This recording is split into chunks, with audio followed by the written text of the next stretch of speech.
Hello learners, आजपासून आपण start करत आहोत सिरीज जिओटेक इन 5 मिनिट्स.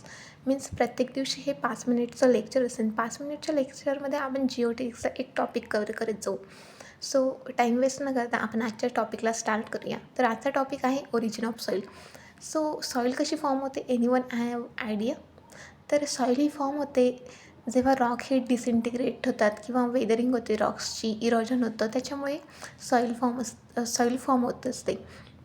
तर या सॉईल फॉर्म होण्याच्या प्रोसेसला एक स्टँडर्ड नेम आहे, त्यालाच म्हणतात pedogenesis. The formation of soil is termed as pedogenesis. Pedo म्हणजे अर्थ आणि बर्थ, जेनेसिस म्हणजे बर्थ किंवा ओरिजिन. मग ही सॉईल फॉर्म होते ना, ती वेगवेगळ्या प्रकारे होते, जसे की फिजिकल वेदरिंगमुळे, केमिकल वेदरिंगमुळे आणि बायोलॉजिकल वेदरिंगमुळे. मग फिजिकल वेदरिंगमुळे कशी फॉर्म होते सॉईल? तर फर्स्ट वन आहे एक्सफोलिएशनमुळे. एक्सफोलिएशनमध्ये काय होत असतं, डे टाईमला टेम्परेचर खूप जास्त असतं आणि नाईटच्या वेळेस टेम्परेचर खूप कमी होऊन जातं. त्याच्यामुळे रॉकमध्ये एक्सपान्शन आणि कॉन्ट्रॅक्शन ऑकर होतं आणि अल्टिमेटली डिसइंटिग्रेशन होतं रॉक्सचं. आता सेकंड वन आहे स्लेकिंग. स्लेकिंगमध्ये काय होतं, स्लेकिंगमध्ये अल्टरनेट ड्राईंग आणि वेटिंग प्रोसेस, म्हणजे रॉक हा सुकतो आणि ओला होतो, म्हणजे परत परत ही प्रोसेस रिपीट झाल्यामुळे रॉकमध्ये डिसइंटिग्रेशन ऑकर होतं. थर्ड वन आहे फ्रॉस्ट वेजिंग. फ्रॉस्ट वेजिंग म्हणजे काय, जेव्हा वॉटर हे एन्ट्रॅप्ड होतं रॉकच्या एखाद्या क्रॅकमध्ये आणि मग डे टाईमला ते सपोज ते क्रॅकमध्ये एन्ट्रॅप होत असेल आणि नाईटला माहिती आहे आपल्याला टेम्परेचर खूप असं डाऊन होऊन जातं, खूप कमी होऊन जातं टेम्परेचर. त्याच्यामुळे ते जे वॉटर एन्ट्रॅप झालेलं असतं ते कन्वर्ट होऊन जातं आईसमध्ये. आणि as we know, the volume of ice is greater than the volume of water. So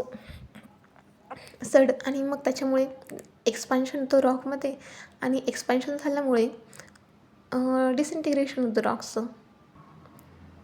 आता फोर्थ वन आहे मिनरल क्रिस्टलायझेशन. मिनरल क्रिस्टलायझेशन म्हणजे हे सेम ॲज फ्रॉस्ट वेजिंग, फक्त जे मिनरल्स असतात, जे सॉल्युशन असतं मिनरलचं, ते क्रॅकमध्ये एन्ट्रॅप होतं आणि ते क्रिस्टलायझेशनच्या प्रोसेसमध्ये जातं आणि त्याच्यामुळे ते मिनरलचा व्हॉल्यूम हा इन्क्रीज होऊन जातो आणि त्याच्यामुळे रॉकमध्ये वायडनिंग होऊन जाते किंवा एक्सपान्शन होऊन जातं आणि त्याच्यामुळे डिसइंटिग्रेशन ऑकर होतं. फिफ्थ वन आहे प्रेशर रिलीज. प्रेशर रिलीज हे एक सिम्पली टेक्टॉनिक प्लेट मुवमेंटमुळे किंवा मायनिंगमुळे याच्यामुळे डिसइंटिग्रेशन आपल्याला जेव्हा ऑब्झर्व होत असेल ना, त्याला प्रेशर रिलीज म्हणू शकतो आपण.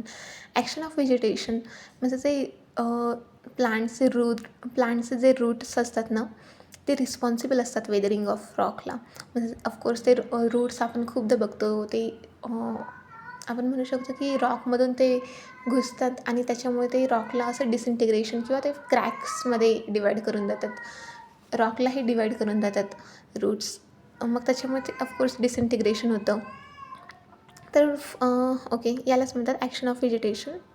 अशा प्रकारे रॉक्सचं डिसइंटिग्रेशन होतं. आणि हे फिफ्थ झालं आपलं, सिक्स्थ झालं. सेवन्थ पण आहे ग्राइंडिंग किंवा इम्पॅक्टमुळे. ग्राइंडिंग आणि इम्पॅक्ट एकदम सोपं आहे. किंवा वॉटर, स्नो किंवा वाईनमुळे जेव्हा डिसइंटिग्रेशन होत असेल ना रॉकमध्ये, त्यालाच म्हणतात ग्राइंडिंग किंवा इम्पॅक्ट. ओके, तर मला एक गोष्ट सांगा, जे फिजिकल वेदरिंगमुळे ऑफकोर्स मोठी सॉईल फॉर्म होईल ना, जसं की सँड आणि ग्रॅव्हल. मग हेच तिथं लिहिलं आहे की सँड आणि gravel are form by physical weathering of rocks. मग जे मिनरल कन्स्टिट्युएंट असतील, जे सँड आणि ग्रॅव्हलमुळे ते त्यांच्या पॅरेंट रॉक्सचे मॅचेस करत असतील ना, ऑफकोर्स, कारण ते फिजिकल वेदरिंगमुळे झाले. ते लगेच म्हणजे डिसइंटिग्रेशन झालं आणि लगेच डिसइंटिग्रेशनमुळे म्हणजे ते तिथेच राहिले असतील ते. म्हणून इथं म्हटलं आहे, if the soil is form by physical weathering then the mineral constituent will remain same as that parent rock. आता सेकंड टाईप आहे वेदरिंगचं, केमिकल वेदरिंग. केमिकल वेदरिंग म्हणजे काय, केमिकल्समुळे, जे केमिकल्स असतील त्याच्यामुळे जेव्हा वेदरिंग होत असेल त्याला केमिकल वेदरिंग म्हणू शकतो आपण. मग त्याच्यामध्ये फर्स्ट वन येतं हायड्रेशन. हायड्रेशन म्हणजे काय, जेव्हा रॉकच्या सरफेसवरती वॉटर ॲडझॉर्ब होतं, त्याच्यामध्ये स्वेलिंग कॉज करतं आणि स्वेलिंगमुळे व्हॉल्यूम इन्क्रीज होतं आणि as a result disintegration of rocks of course. Second one आहे कार्बोनेशन.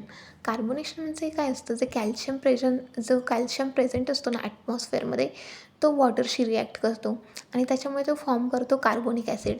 कार्बोनिक ॲसिड मग हे रिॲक्ट होतं कार्बोनिक ॲसिड हे रिॲक्ट होतं वॉटरमधले रॉकमध्ये प्रेझेंट असलेल्या calcium कार्बोनेटशी.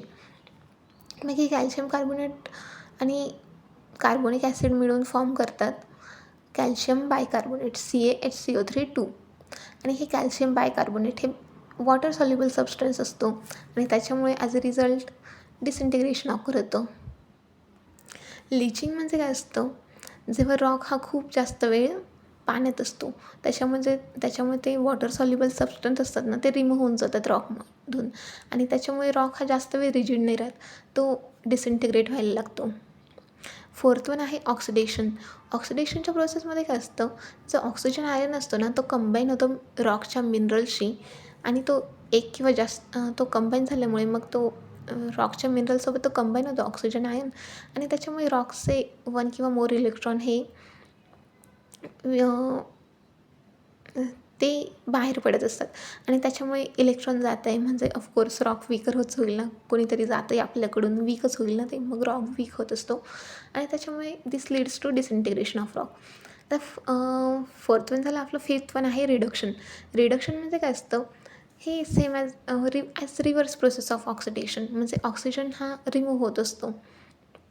It is the simply reverse process of oxidation, and this reduction process can be observed in waterlogged areas where no little oxygen is present.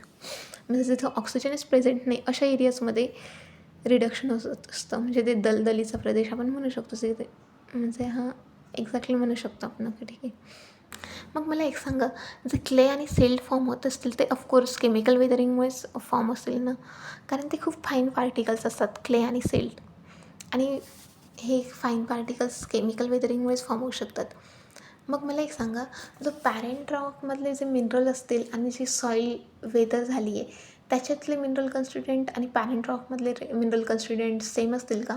नाही, of course not. कारण ही soil form झालेली असते ती केमिकल्समुळे, मग ते chemicals वेदरिंगमुळे, आणि हे केमिकल्स ऑफकोर्स चेंज होतीलच ना सॉईलच्या फॉर्मेशनमध्ये. सो थर्ड वन आहे वेदरिंगची प्रोसेस, बायोलॉजिकल वेदरिंग.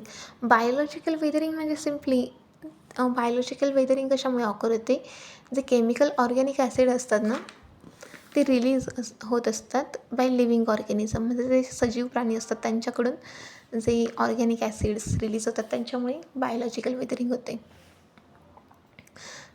तसंच अजून खूप वेगवेगळे रिझन्स आहेत बायोलॉजिकल वेदरिंगमध्ये, जे आपण फिजिकल वेदरिंगमध्ये एक एक्झाम्पल बघितलं होतं बघा, त्याचप्रकारे आपण हे एक्झाम्पल इथं बायोलॉजिकल वेदरिंगमध्ये पण देऊ शकतो. जे रूट्स असतात ते क्रॅक्स फॉर्म करतात, म्हणजे रॉक डिवाईड करतात जे प्लांट्सचे रूट्स असतात ते, आणि त्याच्यामुळे डिसइंटिग्रेशन रॉक होतं, म्हणजे वाइंडिंग होते फिशर्सची आणि त्याच्यामुळे क्रॅक्स डेव्हलप होतात, म्हणजे अल्टिमेटली डिसइंटिग्रेशन होतं रॉकचं.